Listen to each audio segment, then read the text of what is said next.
Hello friend, welcome to my YouTube channel technical question hub. मैं हूं आलोक रंजन और मैं लेकर आया हूं डिस्टिलेशन कॉलम का नेक्स्ट प्रश्न। दोस्तों, आज का जो प्रश्न है वो ट्रबल शूटिंग पे ही आधारित है कि यदि डिस्टिलेशन कॉलम का प्रेशर बढ़ जाए तो क्या करेंगे। क्या उसका रीज़न है बढ़ने का और बढ़ने से क्या इम्पैक्ट पड़ेगा और उसे कैसे आप बचाओगे या रेमेडीज एक्शन क्या लोगे। सबसे पहले हम देखते हैं कि टावर प्रेशराइज हो रहा है, उसका क्या क्या रीज़न है। और दोस्तों, हमेशा जो है रीजन दो साइडों से देखते हैं। एक तो प्रोसेस साइड में कोई खराबी ना हो और दूसरा यूटिलिटी साइड में कोई खराबी ना हो। तो प्रोसेस साइड में क्या क्या खराबी हो सकती है जिसकी वजह से हमारा प्रेशर बढ़ सकता है। सबसे पहले हम जो चेक करेंगे वो देखेंगे पीआई इंडिकेशन इज रॉन्ग, कि जो हमारा पीआई है इसको सपोज करो कि यहाँ से हमारा प्रेशर इंडिकेटर ये है हमारा, यहाँ पे हमने पीआई दे रखा है जो टावर का प्रेशर सपोज करो 6 kg बता रहा है। तो सबसे पहले हम देखेंगे अगर प्रेशर बढ़ रहा है तो देखेंगे कि ये सही है या नहीं है। सबसे पहले पीआई इंडिकेशन देखेंगे गलत है या सही है। उसके बाद इंश्योर करेंगे पीआई माउंटिंग चोक, क्या इसके लिए जो हमारा प्रेशर गेज लगा है, जो हमारा प्रेशर ट्रांसमीटर उसकी जो माउंटिंग है क्या वो चोक तो नहीं हो गई है। तो सबसे पहले इंस्ट्रूमेंट साइड से देख लेंगे कि हाँ ये सही बता रहे हैं या गलत। उसके बाद टावर जो रीजन हो सकता है वो हो सकता है कि टावर लेवल लो। अगर टावर का लेवल जो है डिस्टिलेशन टावर का लेवल अगर खाली है तो उस समय प्रेशर बढ़ेगा। क्यों बढ़ेगा दोस्तों? जब लेवल खाली रहेगा तो रिबॉयलर में भी बहुत कम लिक्विड जाएगा और जैसे ही लिक्विड रिबॉयलर में जाएगा वो तुरंत उसे वेपराइज कर देगा, तुरंत उसे वेपर में बदल देगा और वेपर मैक्सिमम अमाउंट में वेपर जो है कंडेंसर में आएगी और कंडेंसर पे वेपर लोड ज़्यादा बढ़ेगा। और जब कंडेंसर में वेपर लोड ज़्यादा बढ़ेगा वो जल्दी से कंडेंस नहीं कर पाएगी तो वो जो है प्रेशर को बढ़ाएगी, इसके टावर के प्रेशर को बढ़ाएगी क्योंकि वो कंडेंस नहीं कर पा रही है वेपर को। वेपर मैक्सिमम अमाउंट में और मैक्सिमम अमाउंट के वेपर प्रेशर बढ़ाएंगे। नेक्स्ट है हमारा रिफ्लक्स फ्लो जीरो। हम जो है रिफ्लक्स को जीरो भेज रहे हैं, रिफ्लक्स भेज ही नहीं रहे हैं।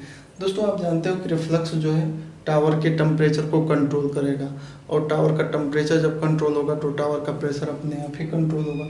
हो सकता है कि जो रिफ्लक्स वाला पंप है वो ट्रिप हो गया हो या एक्यूमुलेटर में लेवल ही ना हो, उसकी वजह से ट्रिप हो गया हो, जिसकी वजह से रिफ्लक्स हम नहीं भेज पा रहे हैं। तो रिफ्लक्स ना होने के कारण भी टावर प्रेशराइज होगा। नेक्स्ट है हमारा फीड कंट्रोल वाल माल फंक्शन। यहाँ पे जो फीड कंट्रोल वाल है ये वो माल फंक्शन कर रहा है। हो सकता है कि जो डीसीएस पे 100% ओपन दिखा रहा है, फील्ड में जाने के बाद पता चलेगा कि ये 10% हो या पूरा बंदी हो, या इसके जो फीड है सही तरीके से हम नहीं दे पा रहे हैं, फीडिंग सही से नहीं हो पा रही। तो हो सकता है अगर 10% खुला रहेगा और 100% दिखाएगा तो 10% आएगी, यानी कि फीड बहुत कम आएगी, टावर का लेवल डाउन जाएगा और पूरा प्रेशराइज करेगा। या ट्रे पार्सली चोक। ट्रे जो है दोस्तों पार्सली चोक हो रही है, रिस्ट्रिक्शन पैदा कर रही है, नीचे से जो वेपर जा रही है वो जैसे ट्रे से निकलना चाह रही है तो चोकिंग होने के कारण वो निकल नहीं पा रही है और प्रेशराइज कर रही है टावर को। एक तो ये हो जाएगा। नेक्स्ट है हमारा पीसीबी माल फंक्शन। दोस्तों, यहाँ से जैसे वेपर उठेगी वो यहाँ पे कंडेंसर में कंडेंस होगी। अगर जो कंडेंस नहीं होगी, जैसे इनर्ट हुई, इनर्ट्स वगैरह कंडेंस नहीं होगी तो उसे हम यहाँ पे हम पीसीबी इसे कहेंगे प्रेशर कंट्रोल वाल्व। तो ये प्रेशर कंट्रोल वाल्व अपना जैसे 6 kg हमने सेट वैल्यू दे रखा है तो 6 kg पे ये खुल जाएगा और वो प्रेशर को रिलीज कर देगा, एक्स्ट्रा प्रेशर को रिलीज कर देगा। तो हो सकता है कि प्रेशर कंट्रोल वाल्व जो है माल फंक्शन कर रहा हो, वो 6 kg आने के बावजूद भी नहीं खुला तो उसकी वजह से हमारा टावर का प्रेशर बढ़ सकता है। इनर्ट्स कम इन फीड लाइन। फीड लाइन में इनर्ट्स अगर आ गए दोस्तों, इनर्ट्स कभी भी कंडेंस नहीं होंगी, चाहे उसके लिए आप कुछ भी लगा लो। यहाँ पे तो हमने ब्राइन दिया है, चिल्ड ब्राइन। तो ब्राइन जो है -14 मैक्सिमम जाता है। तो अगर इनर्ट्स हैवी इनर्ट्स आ गई तो वो इतने पे भी नहीं कंडेंस होंगी, तो वो क्या करेंगे कंडेंसर में कलेक्ट होंगी और कलेक्ट होकर इसे प्रेशराइज करेंगी और जब वो प्रेशराइज करेंगी तो बैक प्रेशर लगेगा और टावर का हमारा प्रेशर बढ़ेगा। नेक्स्ट हमारा फ्लडिंग इन टावर। अगर टावर में किसी वजह से फ्लडिंग हो गई तो हमारा टावर का प्रेशर बढ़ सकता है। एक्ससीवी एफआईसी माल फंक्शन या ओपन हाई, इसकी स्टीम लाइन की कह रहा है ये कि ये जो रिबॉयलर में स्टीम जो इन हो रही है तो इसकी ये एक्ससीवी है और ये एफआईसी एफसीवी है, फ्लो कंट्रोल वाला है। तो स्टीम हो सकता है कि रिबॉयलर में बहुत ज़्यादा हम दे रहे हों।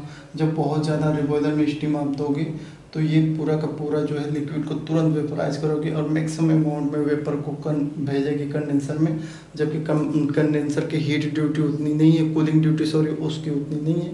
तो एक्स्ट्रा वेपर यहाँ पे प्रेशर बढ़ाएंगे टावर की। रिबॉयलर लेवल लो, रिबॉयलर का लेवल ही लो है, इसमें बिल्कुल लेवल ही नहीं है।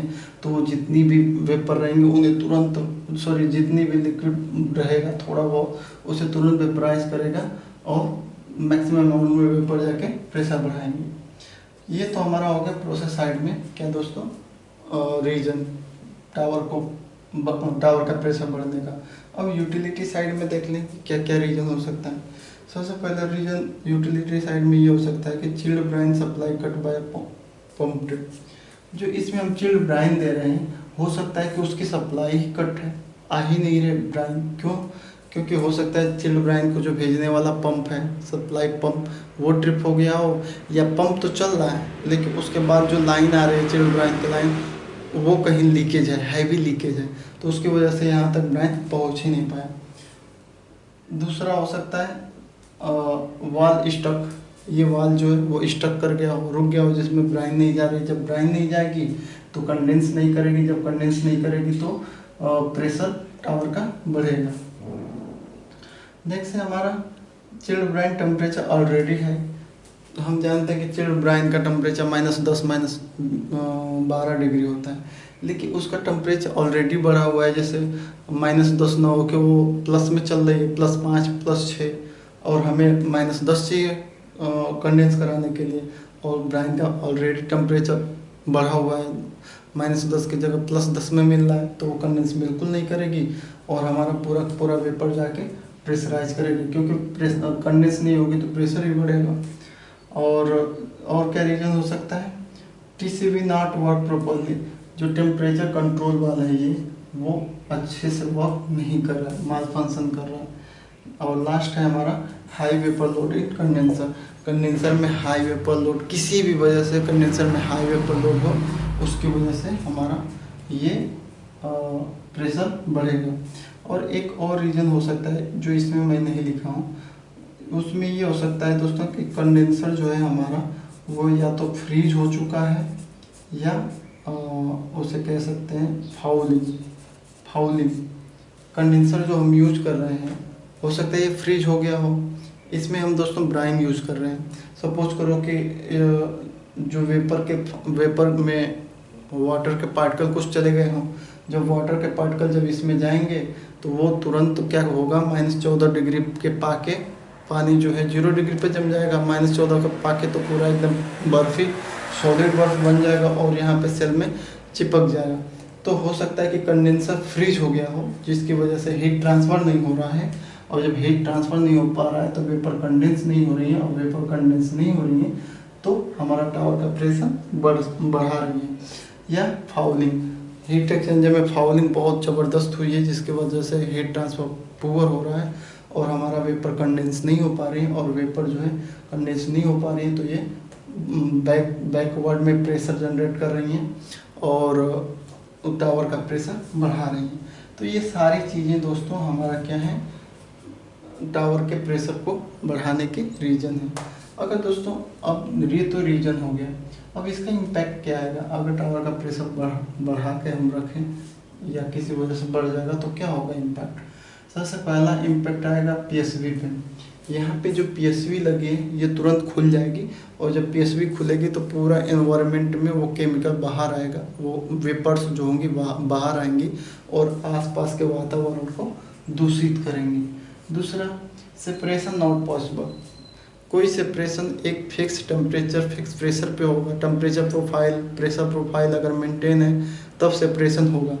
अगर प्रेशर बढ़ा दिए तो सेपरेशन अच्छा नहीं होगा।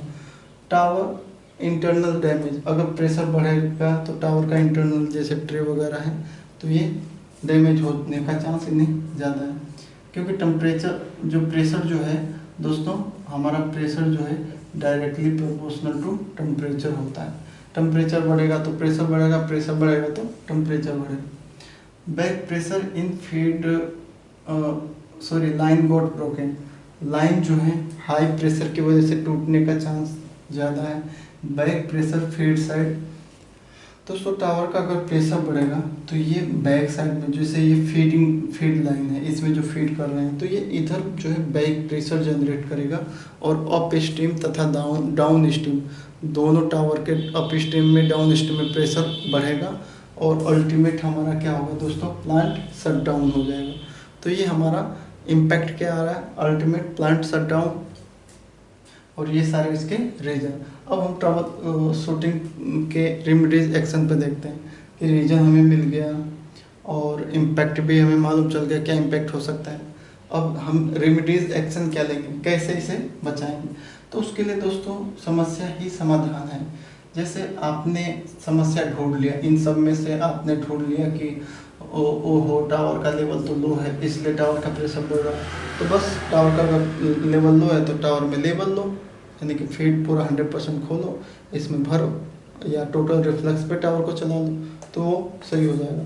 या इनर्ट्स कम इन फीड लाइन, अगर इनर्ट्स आ गई हैं तो इनर्ट्स को रिमूव करो पीसीबी खोल के प्रेशर कंट्रोल वाल्व से, या ट्रे पार्सली चोक है तो ट्रे को डिचोक कराओ, या रिफ्लक्स फ्लो 0 है तो रिफ्लक्स को 100% दो, या अगर यूटिलिटी साइड में कोई प्रॉब्लम है जैसे पंप ट्रिप हो गया तो पंप को चला के लाइन में लो, लाइन लीकेज है तो लाइन को अटेंड कराओ, ब्राइन का टेम्परेचर नहीं अच्छा है तो उसे सही ब्राइन का टेम्परेचर डाउन करके यूज करो, या कंडेंसर फ्रीज है तो उसे डिफ्रीज करो, अगर फाउलिंग है तो उसे क्लीनिंग कराओ। तो समस्या ही समाधान है, बस समस्या आपको मिल गई और उसी का आप उल्टा समाधान निकाल दो, वही आपका सॉल्व हो जाएगा। तो आई होप आपको समझ में आया होगा ज़रूर कि अगर हमारा टावर का प्रेशर बढ़े तो हमें क्या करना है और उनके क्या परिणाम होगा और उसे कैसे हैंडल करना है। Thanks for watching. जय हिंद दोस्तों।